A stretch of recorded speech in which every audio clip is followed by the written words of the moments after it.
Yes, guys, I'm Si from AcePodcastNation. This is Cardiff City World.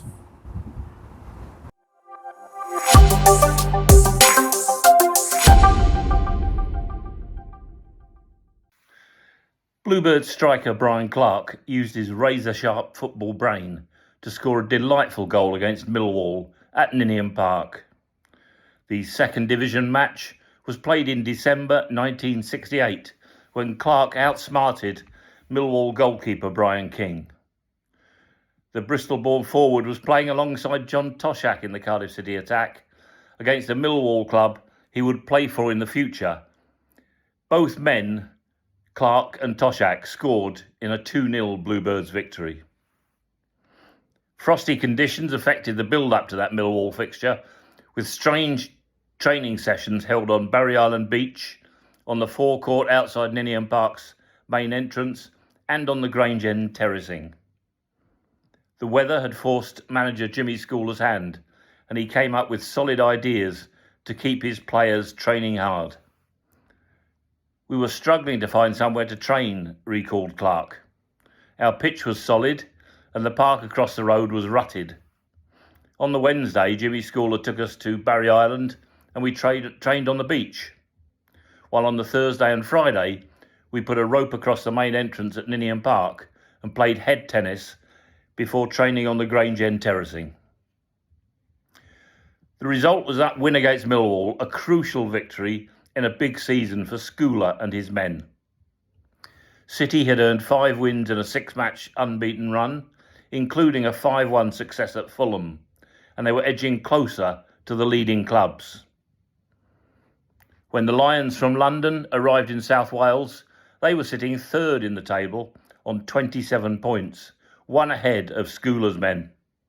The top two were Derby County and Middlesbrough, both on 28. The clash with Millwall offered the opportunity for Cardiff to establish their promotion credentials for the first time since they had lost their top-flight status in 1962. Millwall's visit attracted 22,164 spectators, the biggest Ninian Park attendance for 5 years, and Bluebirds fans were anticipating a fantastic day. Goalkeeper Brian King, who made 380 Football League appearances for Millwall between 1967 and 1975, was in formidable form for his team, but he could do nothing to stop Toshak and Clark that day. King, now aged 77, played for Millwall and Coventry City during his career before moving into management in Norway. He was also selected for England in 1974 when he was a non-playing substitute against Portugal. A number of top clubs were tracking King, and Cardiff City were finding it difficult to beat him on that day in 1968. 11 minutes left when Don Murray took a free kick for Cardiff from the main stand side of the Ninian Park pitch.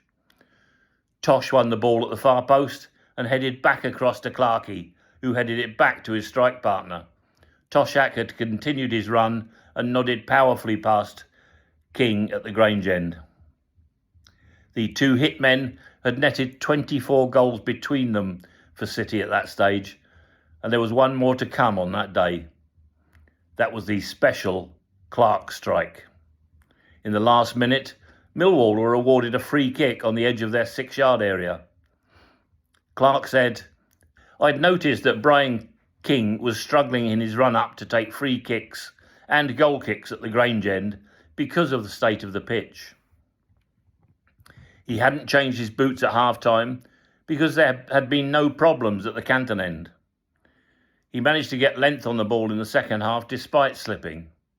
But in the last minute, Brian had a free kick to take on the edge of his 6-yard box. I thought I'd go and stand on the edge of his penalty area, hoping he might slip as he kicked. Well, that was what happened. He did slip, and he kicked the ball straight at me. I couldn't get out of the way, to be fair, because he struck it hard straight at me. I scarcely moved, the ball hit my head and flew back past him into the net. I reckon 11,000 of the 22,000 spectators at the game missed it because they were preparing to leave. You would never think that anything might come of a goalkeeper's free kick with 60 seconds left. It was a great win for us, and though in the end we didn't go up, we were always in contention that season. It was 2 years later, in 1970, that Toshak moved to Liverpool in a £111,000 transfer. According to reports from the time, £100,000 went to Cardiff City, while the Football League and Toshak himself received £5,500 each. Clark left Cardiff City and signed for AFC Bournemouth in 1972, while he made the move to Millwall a year later. Benny Fenton was the manager who took Clark to the London club. "What a character he was," said Clark about his former manager. One of the first players he met on arrival at Millwall's Cold Blow Lane was keeper Brian King. The two men shook hands and King said quietly, "Don't you ever mention that goal at Ninian Park." Clark scored 17 goals in 71 matches over 2 years at Millwall. He continued to live in Bournemouth, travelling each day on a train to Waterloo before taking the bus down the Old Kent Road to Cold Blow Lane, where the old Den Stadium was. Sometimes Clark would be waiting at the Elephant and Castle bus stop when a clubmate drove past and would give him a lift to the ground. They were great memories for Clark when he spoke about that time he scored in the last minute against Millwall.